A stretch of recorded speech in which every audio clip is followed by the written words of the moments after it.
Grabe kusog!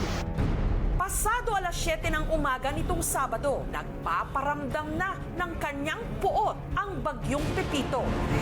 Inay! Kahit kasi nasa karagatan pa ito, ang ilang coastal barangay sa kabisera ng Catanduanes, hinampas na ng malalakas na alon.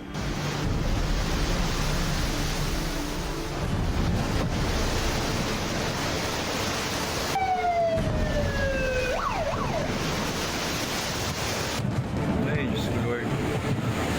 In Jesus' name. Around 6 a.m., medyo umaangat na yung tubig. Simpleng baha lang siya, parang simpleng apaw lang. Ay, grabe na po. Grabe na. Ini ba ko na yung tol? Biglang tumataas na yung dagat hanggang sa bumabaha na dun sa buong Boulevard area. Ang alon na may taas na 1 metro, galit na humahampas sa seawall. Solid! Grabe kusog! Kaya gatuhod na agad ang baha sa labas ng bahay ni na John Kim. Halos gatuhod na po ini, oh. Yung taas po ng alon halos lagpas po sa bahay. 3 to 4 p.m., medyo umangat na po talaga siya. Lumebel na siya dun sa mismong seawall. Nakita ko yung mga kapitbahay namin, sira-sira na talaga yung mga bahay. Ito na yung damage. Pero, ayan po, yung mga bahay sa area. May storage room din kasi ako dun sa area. Chinek ko na rin. Talagang sira na po talaga siya. Ang mga otoridad nagsagawa agad ng preemptive evacuation. Sina John Kim, pansamantala munang nakisilong sa isang inn. Ayaw na raw kasi nilang maulit ang naranasan nilang bagsik ni Bagyong Rolly taong 2020. Palat muna. Pati ang bayan ng Tiwi sa Albay, nagmistulang dagat nung pumasok ang tubig sa mga kabahayan. Palat muna.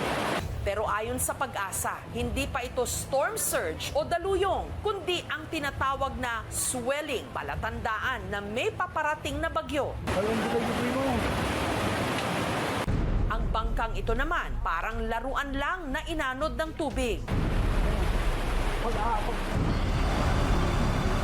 Hanggang ang super typhoon, tuluyan na ngang naglandfall sa Catanduanes. Nagngangalit ang ulan, pati na ang hangin.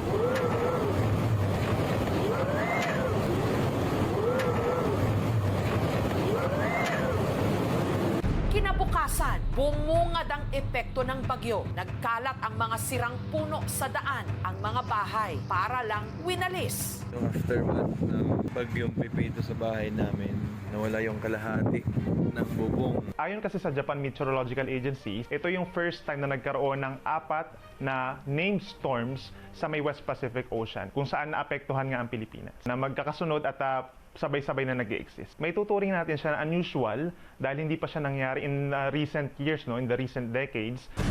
Daanan ng mga bagyo ang Pilipinas. At sa taong ito, kotang-kota na tayo. Ngayong buwan lang na ito, parang may parada ng bagyo sa Pacific Ocean papunta dito sa ating bansa.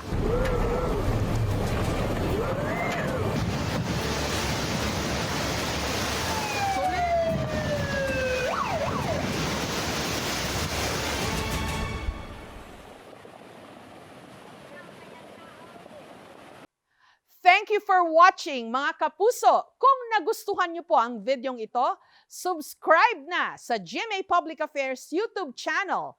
And don't forget to hit the bell button for our latest updates.